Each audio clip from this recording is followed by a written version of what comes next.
Golf News RI presents the Golf Dudes Podcast.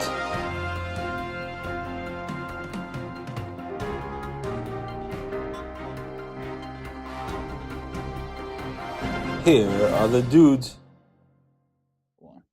Hey everybody, welcome to another episode of the Golf Dudes Podcast. I'm Joe Calabro. Joining me is Rich Capali. All as you can see is the clouds, but I'm actually here on location at Kerr Country Club, where the club championship will be decided this weekend. So one of the best weekends of the year at Kerr as far as pure golf goes. So I'm here. I had a practice session today, got on my Thursday grind, and now we're taping this podcast from the deck in the clouds. Rich, how you doing today, buddy boy? Not bad. Ran some errands today. Going to play in the morning, and then play this weekend. Good luck to you this weekend, obviously. After a staple win last weekend, but yeah, other than that, everything's good. Awesome. Before we have a lot to get to. U.S. amateur tee times are out for the Rhode Islanders and for everybody else for that matter, but we obviously focus on the Rhode Island people. We have a new Rhode Island Golf Pro, so that's exciting, which we broke earlier this week.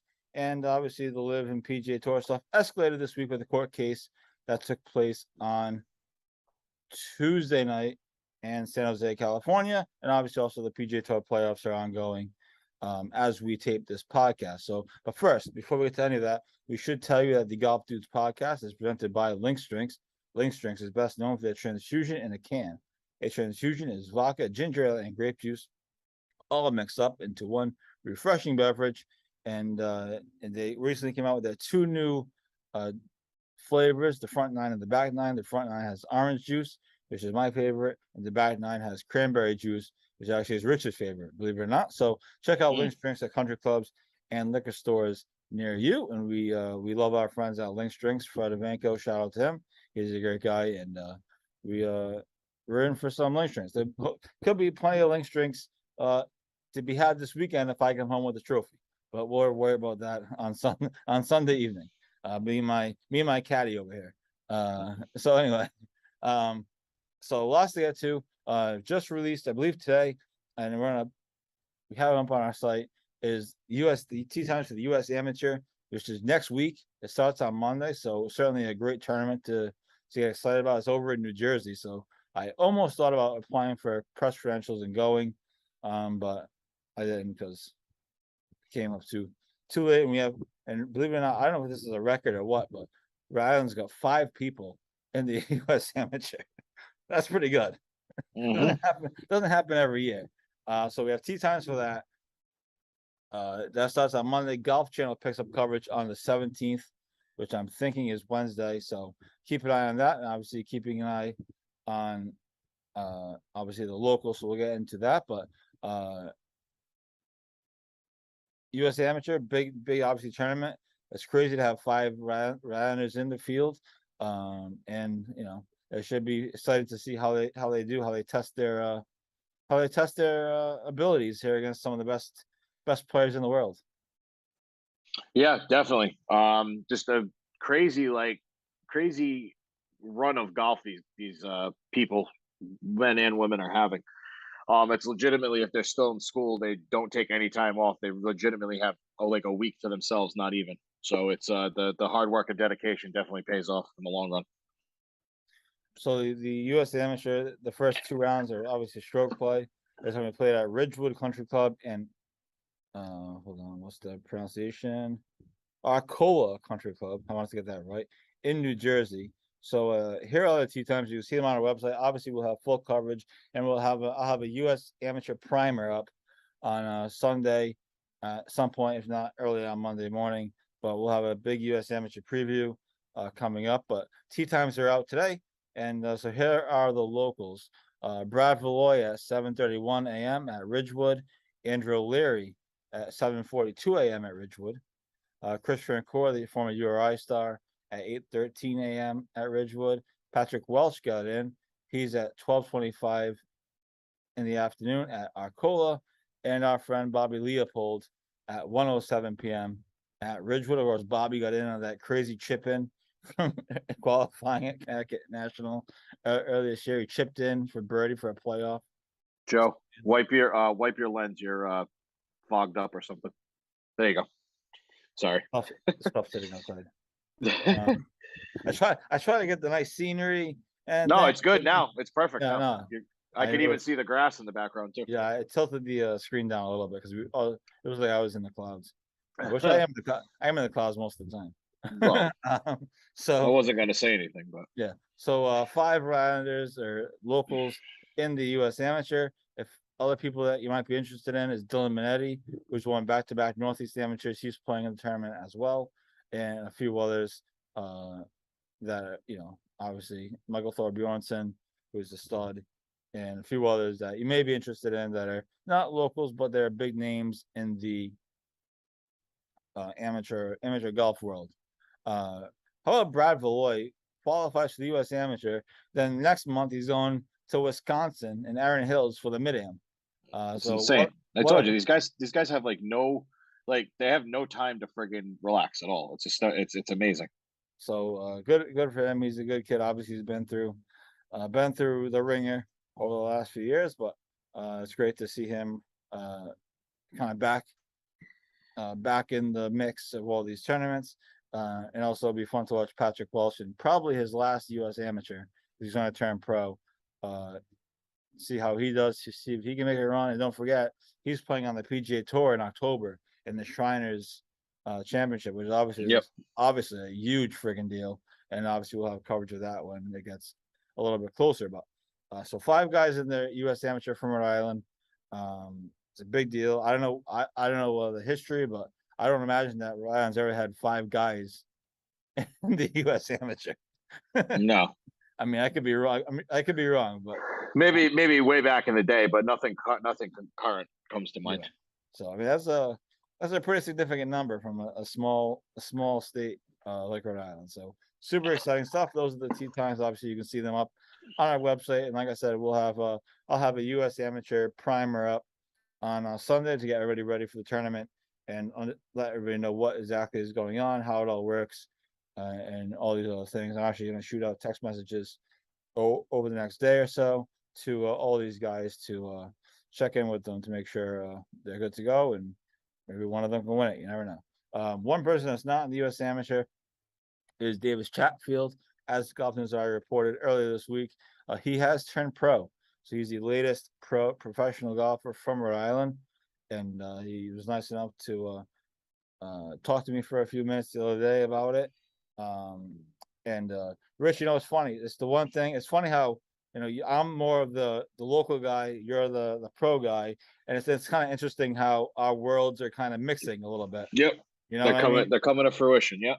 They're kind of mixing, which is fun, obviously. Yeah, absolutely. And so over the next few days to a week, I'm going to be studying and going deep into Q School, Corn Ferry Tour Q School, and how this all works. Because Will Dixon and Davis Chatfield will both be in said Q School over the next few weeks. So Davis, if you read the article, obviously up on our site, he is going to Corn Ferry Tour pre-qualifying school from Wednesday, August 24th to Friday, August 26th at Lantana. I hope I'm pronouncing that correct.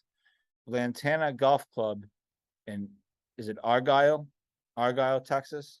I have no idea.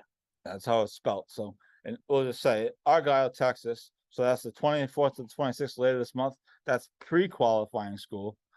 So we'll keep an eye on that down in Texas. So he's flying to Texas. Will Dixon did tell me via text that he's doing Q School because he has to skip the first stage because he made the cut at a Corn Ferry Tour tournament. He's doing Q School in North Carolina starting in early September. So, so like I said, That's kind of what we know now. Obviously, we're going to follow these guys through Q School, see if they get onto the Corn Ferry Tour. I have to be honest with you, Rich, not knowing much about this stuff. And like I said, I'm going to do a deep dive into it over the next few days to a week. Maybe you will too. But pre-qualifying school sounds a lot more intense than qualifying school. Yeah, so it's like you gotta I mean, let's take just be honest. you gotta take a quiz before you take the test in order to get to the test. It's like wait a second, like what the hell are we doing here? It's crazy. Like I said, I'm gonna do a deep dive over the next few days to a week. I'll have probably a big article up on it, on all this stuff and how it all works, and so people can try to follow it as best you can. But pre-qualifying school sounds pretty intense. So that's two golf pros from Rhode Island over the last 2 years. Patrick Welsh is going to be a third next year. He's already high up on the PGA Tour University rankings. He might get an automatic exemption into the Corn Ferry Tour anyway.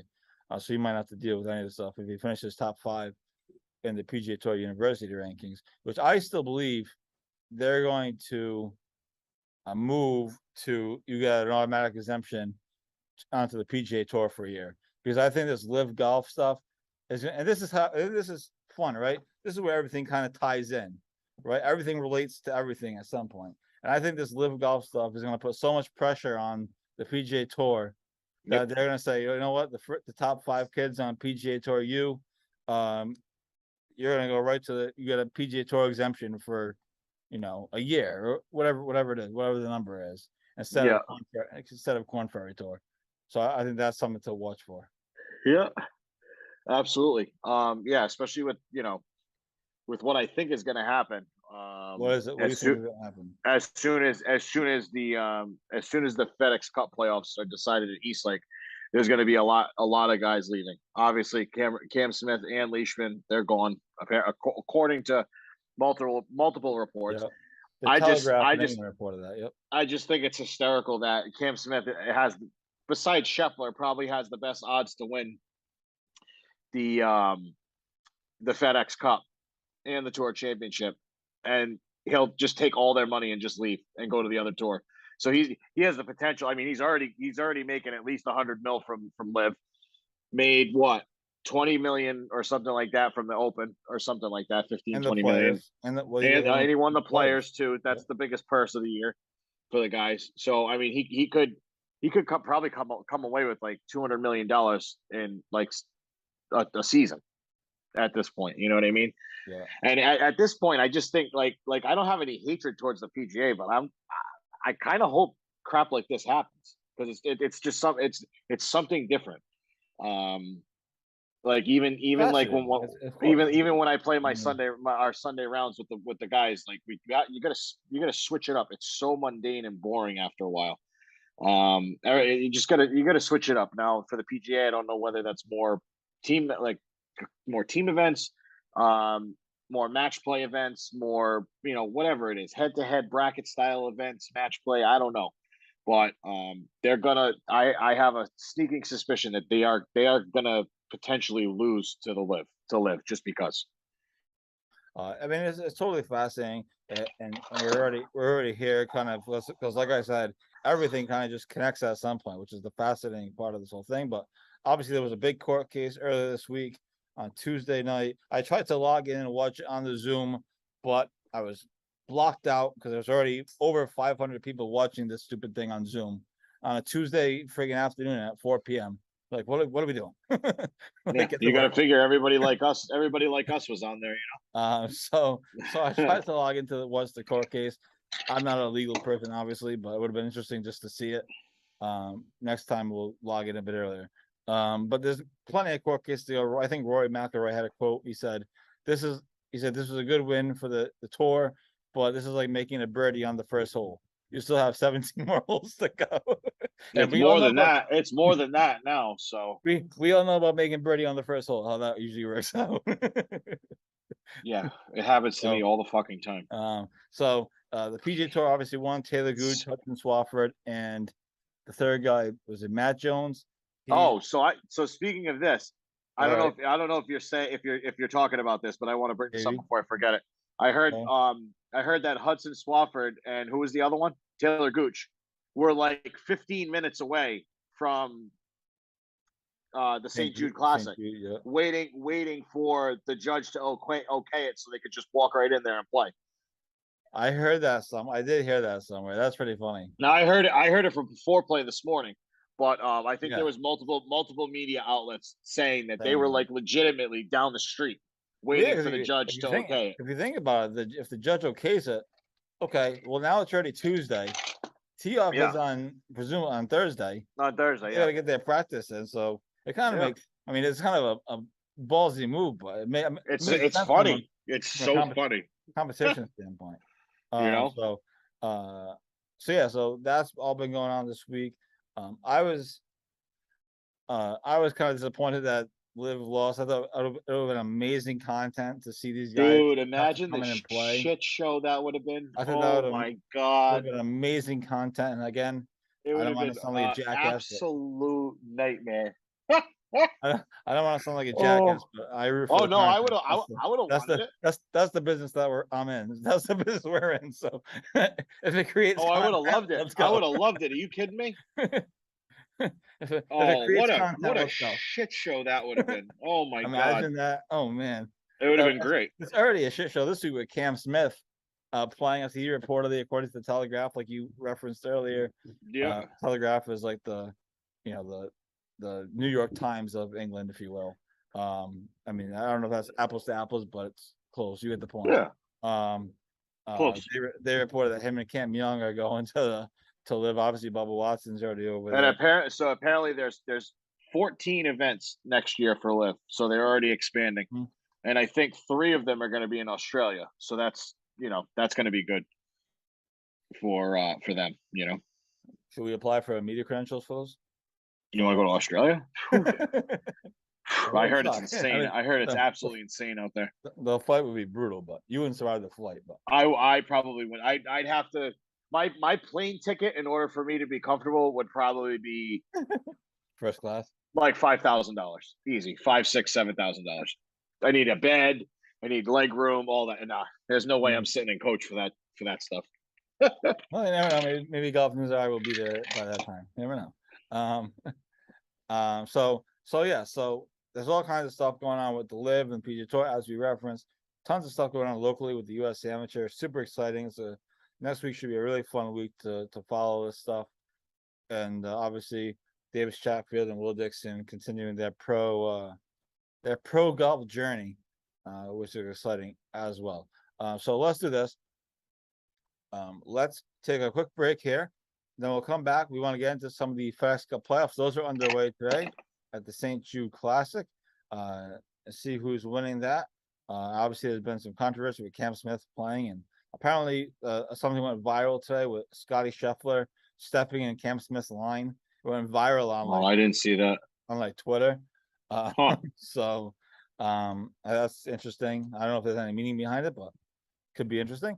And so we'll get into some of that. We'll obviously get into some other stuff as well, because other than get into some Tripper Club Championship if you want, as the course is in pristine condition as usual. The semifinals are awfully exciting for the actual championship division. So we'll get into all that. But first, let's take a quick commercial break. This is the Golf Dudes podcast, and we will talk to you in just 1 minute. Billy Andre joins the show. Billy, thanks so much for doing this, and we appreciate you taking the time. Well, thank you. Thanks for having me. I'm excited. I'm very excited to be joined by an 11-time Emmy Award winner, and that is Armin Katayan. Massachusetts Women's Amateur Champion Allison Pig. The days of the country club just being golf and maybe one amenity are gone. Unfortunately, Metacomet doesn't have those.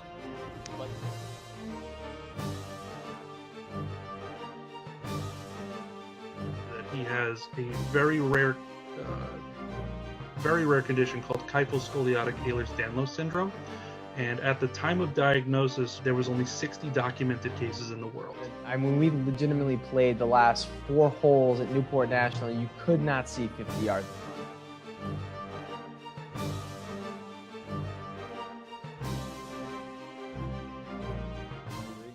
2, 1. And welcome back to the Golf Dudes podcast, presented by Link Drinks. Link Drinks, of course, transfusion in a can. if you're playing golf this weekend, which I'm sure all of you are, grab a transfusion in a can from Link Strengths. Support local business, support New England business, support Rhode Island, well, not really Rhode Island business, but they're in Rhode Island and 19 other states. So Small business. grab a ice cold transfusion. I know Rich likes ice cold transfusion. So so again, Rich is in the home office, and I am out on the deck at the championship golf course at Cartwright Country Club. In advance On remote location. and then, yes, this is my office for the day. It's not a bad office. In advance of club championship weekend here at the club. It's the best pure golf weekend of the year, in my opinion. And of course, I'm playing in Division Q. I have a big semifinal match on Saturday, and hopefully we make it to Sunday, but one round at a time. And the actual club championship division that actually most people care about is in the semifinals, of course, on Saturday as well. Some interesting matchups. We have Ty McCormick, the defending champion, against Larry LaFauci, and Mike Hamilton against John O'Clair. So two blockbuster matchups. My projection is it's going to be Hamilton versus McCormick again. Yeah. Fourth time in the last 5 years or something stupid. Jesus, But that's crazy. that's my prediction, if you ask me. But we'll see. It should be a great semifinal. Maybe John O'Clair can steal another one and get back to his 15th or 16th club championship match in his career. And obviously that'd be a huge upset in my opinion. But you never know. Hamilton's playing really good right now. It's just, boy, it's tough to see him not winning. He almost won. He almost stole the RI Amateur. He won the summer of Hammy. And so he's just playing so good right now. So, but I mean, what's fun is it's match play, and I think it helps me because I'm better at match play. I focus more for some reason. So it's interesting. Like I said, it's the best pure golf weekend of the year up here. Semifinal Saturday, club championship Sunday.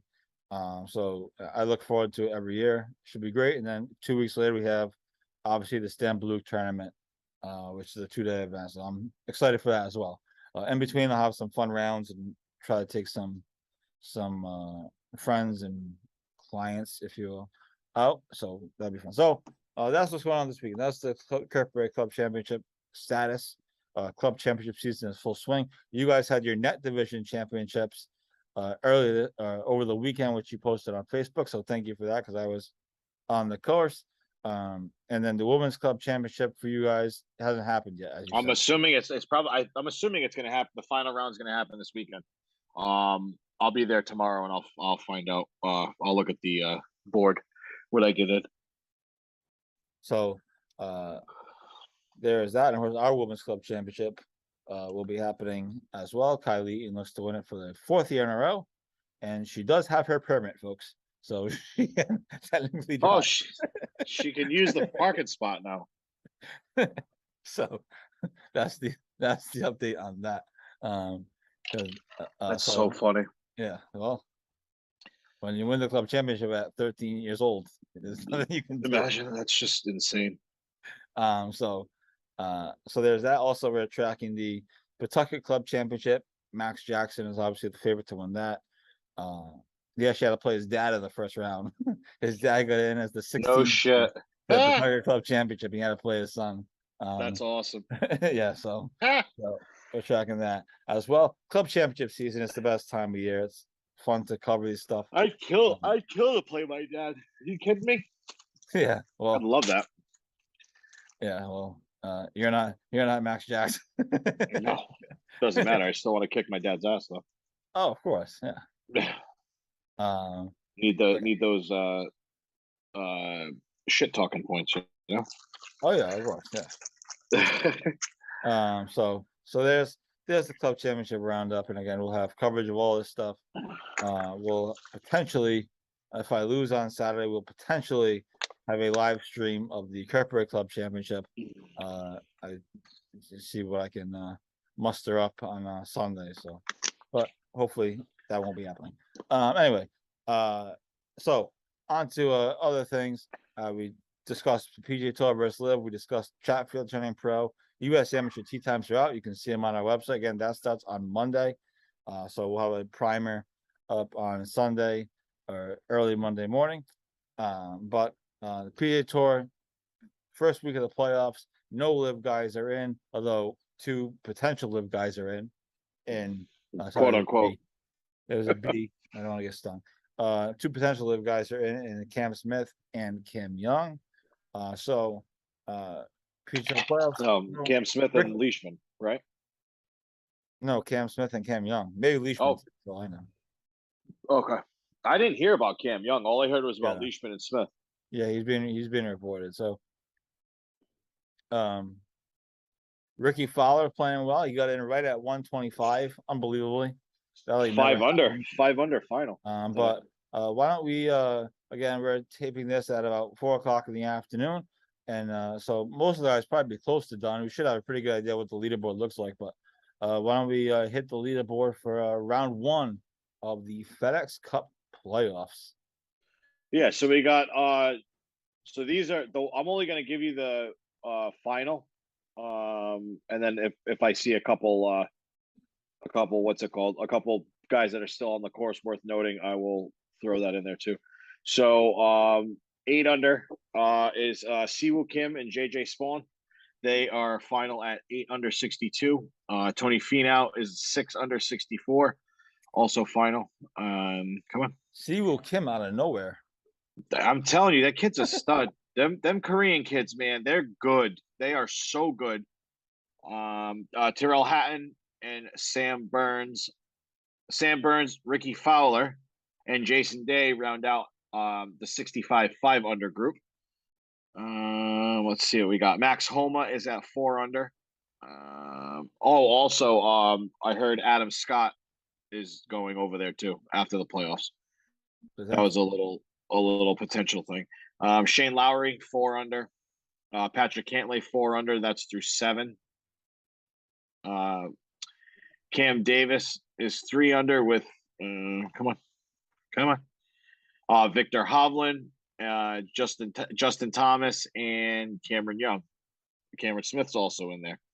Cameron Smith pulled off for eagle from the middle of the fairway today. Yeah, it was like a 2nd or 3rd hole, wasn't it? Yeah. Yeah. And then Sky Scheffler said, "Screw you," and stepped at his line. Yeah, right.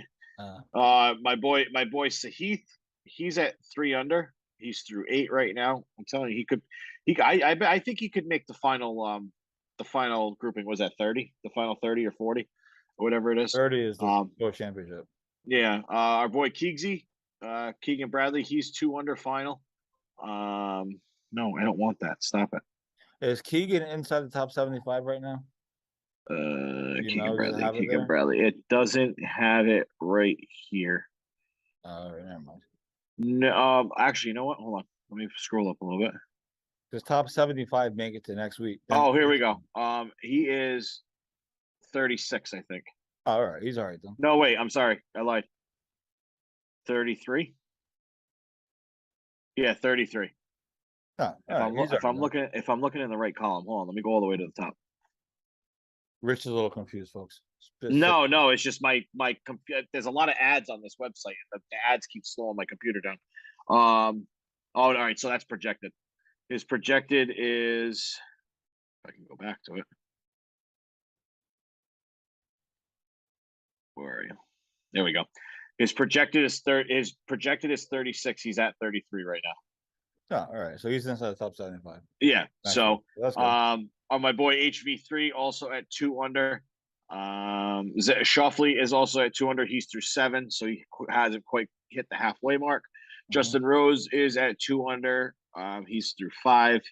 Justin Rose is kind of having a resurgence this year, it feels like. He is. He's playing well. Ever since he dropped those stupid clubs, those Honma clubs or whatever the hell he was playing. Yeah. Ever since he switched back, he's been playing really, really well this year. See, it really is all about the equipment, you see? It's not. I mean, it's a lot about no shit, right? For them, I mean, it's a lot about the equipment, but it's also in their head too. I mean, look at Fowler. Fowler parted ways with his longtime caddy and one of his best friends. It's two caddies fired in 2 weeks. Will Zalatoris fired his caddy in the middle. They're also saying that he might pick up Fowler's caddy. because they're friendly with each other. So who knows what the hell's gonna happen. All right, so we'll get into the one unders. Sanjay M. Will Zalatoris, Jordan Spieth is even, and that's pretty much John Rahm's even. Zalatoris is now even through 8. That's pretty much it.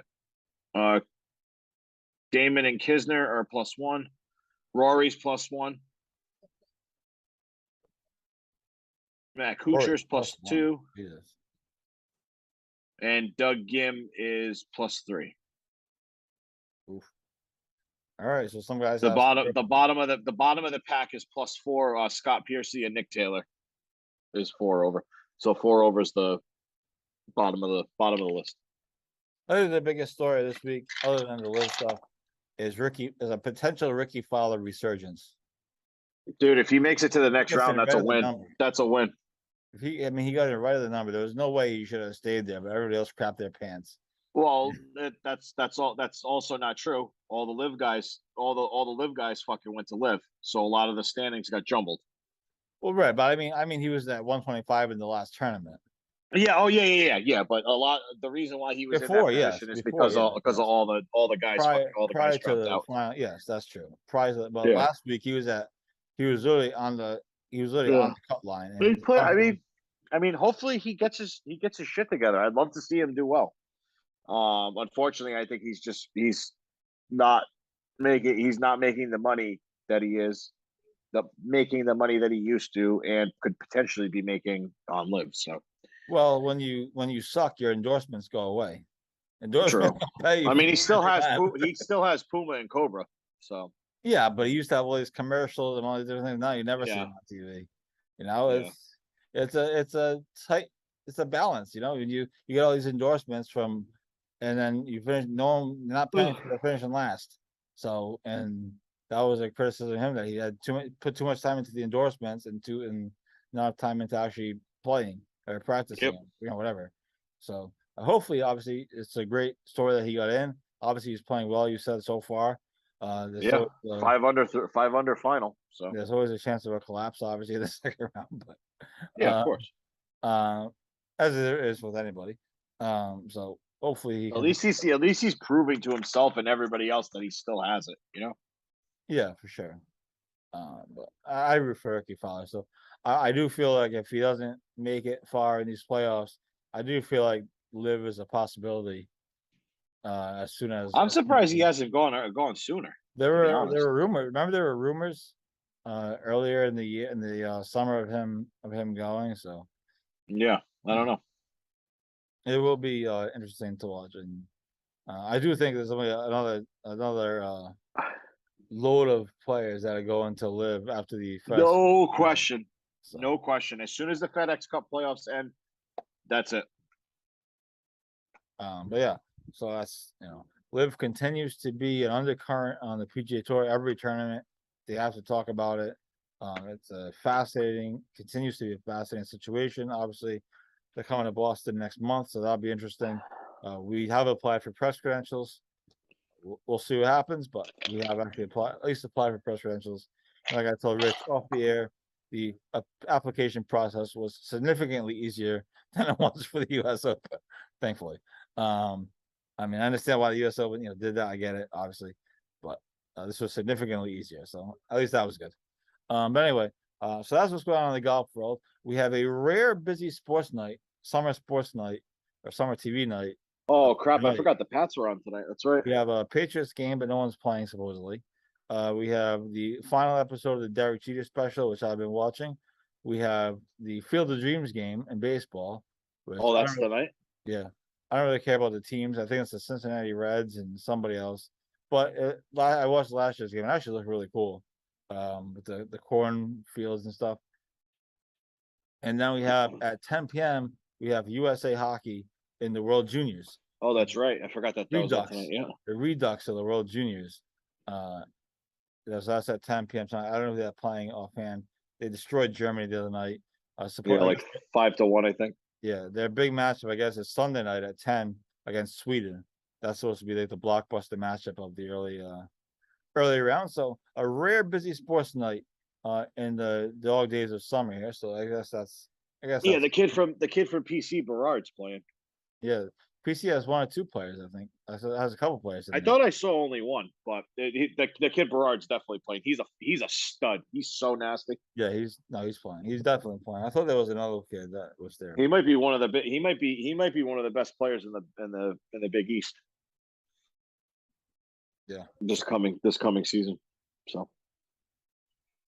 So yeah, a lot going on. Obviously, it's almost football season in some ways, unfortunately, but there's still plenty of golf left. Yeah, I always see when preseason football starts, I'm like, oh man, I was like, it's almost over. Yeah, Ugh. but hopefully we'll play until at least. Oh, we're gonna play. We're gonna play October. till at least December. I'm not gonna go that far, but hopefully October anyway. And see what happens. So yeah, so I mean, it didn't start getting warm until like June, so sure. Yeah, and then July was extremely warm, and August has been warmish so far. So it's been a great summer. There's been no rain, no tournaments have gotten canceled so far, unlike last year. We've got all of our stuff in to this point, so that's been good. So anyways, I don't know if you got anything else, but if not, let's wrap this puppy up and let people get on with their lives. Thanks to everybody for tuning in. We will talk to you all weekend long on golfnewswire.com again. Big week next week with the U.S. Amateur. Then the week after that will be Q School for Chatfield and Will Dixon and Charlie after that. So again, I'm going to study up on that stuff and figure out what's what and how it all works and what it all means. So that's what we have. Could be a big couple months here for Island Golf with those guys in Q School. Patrick Welsh playing in the PGA Tour event, U.S. Amateur, and obviously our own golf as well. We'll continue to keep you updated on that. Not that you're interested, but I'll let you know if we bring home a trophy on Sunday. So there's that. So thanks to everyone for tuning in. Have a great golf weekend, and we will talk to you next week. Same bat time, same bat channel. This is the Golf Dudes podcast. Goodbye, Rich. Peace.